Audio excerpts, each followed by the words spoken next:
Catalunya, i crec que després de les manifestacions de diversos col·lectius que van signar el Pacte Nacional per l'Educació i que en aquests moments creiem que l'actual projecte de llei és insuficient, volem instar claríssimament a una negociació, a un diàleg amb la Conselleria que permeti, en definitiva, incorporar a totes les entitats que s'han despenjat de recolzar aquesta llei que havien anunciat que sí al Pacte Nacional per l'Educació i, evidentment, a un acord amb la nostra formació política Iniciativa per Catalunya Verds. Vull destacar reunions, però jo crec que l'acord definitiu ens agradaria a nosaltres, a Iniciativa per Catalunya Verds, que pogués estar acabat a mitjans de gener.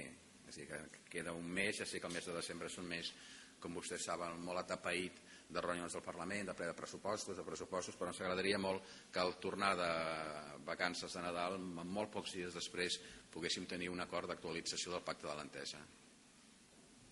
Acord, sinó que es tracta simplement de veure quines qüestions es modifiquen, s'actualitzen en funció, insisteixo, de la crisi econòmica.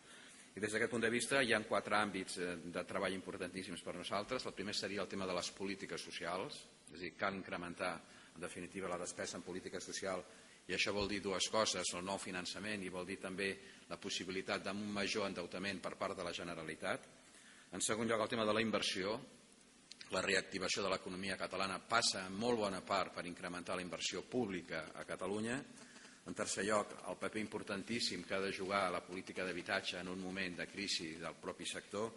I en quart lloc, la necessitat de tirar endavant polítiques energètiques que prioritzin absolutament la disminució i l'austeritat en els recursos de l'energia, perquè estem parlant d'una crisi no només econòmica, sinó també d'una crisi energètica.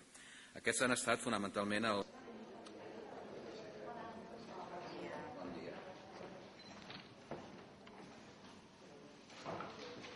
Hola, bon dia.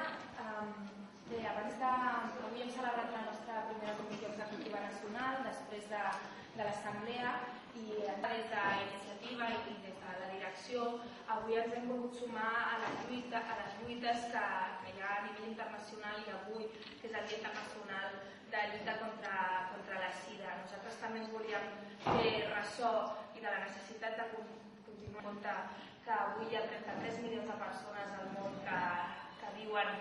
També volem denunciar la disminució que hi ha hagut a nivell de l'Estat, del pressupost destinat precisament al combat i a la lluita contra la Sida, que s'ha reduït el pressupost un 20% pel 2009, quan precisament està augmentant i no creiem que s'hagi de... I dit això, li dono la paraula a en Joan Saura per explicar els acords de l'executiva. Bé, bon dia. Com ha dit Laia Ortiz, hem fet la primera reunió d'executiva amb la presència pràcticament totalment de tots els membres. Ha estat una reunió positiva. Què us fa pensar que ara es produirà i en les que... Que vol fer esmenes o presentar esmenes específicament? Aquesta possibilitat de veto o no? Molt bé, moltes gràcies.